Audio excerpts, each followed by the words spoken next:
দোকানে বসে একটু বলো কিভাবে কি করছে আমার মাইরে বসাই রেখে ও কইছে আমি একটা ডিম খাম বাবা। আমি কই কি ডিম খাবি তুমি কিন্তু নিচে নামবা না, কয় আমার ওই ইয়ে দাও ওই দিয়ে খেলুন। আমি কই আচ্ছা। এরপর আমি ওই ফ্রিজের আছে আইসক্রিমের ফ্রিজটা সামনে আগাইছি জানি ও বাইরেতে না পারে। ওর কি এমনি যে আমি ডিমটা বাজাইয়ে লইয়া আইছি সামনে পর্যন্ত আইছি, এর মধ্যেও দৌড় দিচ্ছে আর দেখ কোনান দিয়ে একটা অটো আইয়ে দিল। আমার সব শেষ, এক নিমিষে শেষ। আমি ওরে উঠেছি, নাক দিয়ে রক্ত, আমার গলাটাতে ধরছে। কি কষ্ট বাপে, বুকের কষ্টে আমার বাপ কইয়াও ডাকতে পারলো না শেষ সময়। ও খালি কষ্টে বুকতে ধরছে ওর মুখ।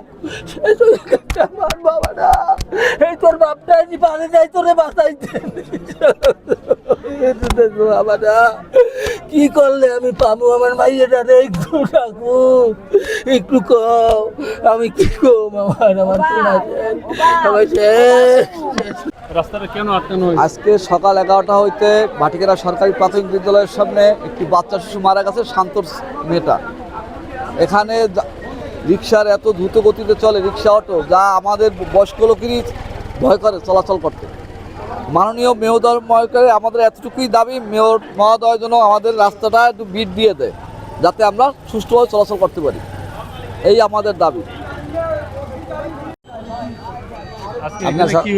আজকে বিষয়টা হচ্ছে এটা আমাদের ভাটিকানাবাসীর মানে সবারই আপনার একটা দীর্ঘদিনের একটা মানে মনের ক্ষোভ থেকে এটা আর কি আজকে রাস্তাটা আটকানো। মূল বিষয়টা হচ্ছে যে এই রাস্তাটা যখন খারাপ ছিল তখন অনেক রিস্কালা আসতো না, আর এখন এই রাস্তাটা বরিশালের সেরা রাস্তা হওয়ার কারণে অলরেডি আপনার এখানে সবসময় রাস্তা আপনার চলাচল থাকে, বিশেষ করে হলুদ অটো রিক্সা এরা তো বেপরোয়া গতিতে চলে।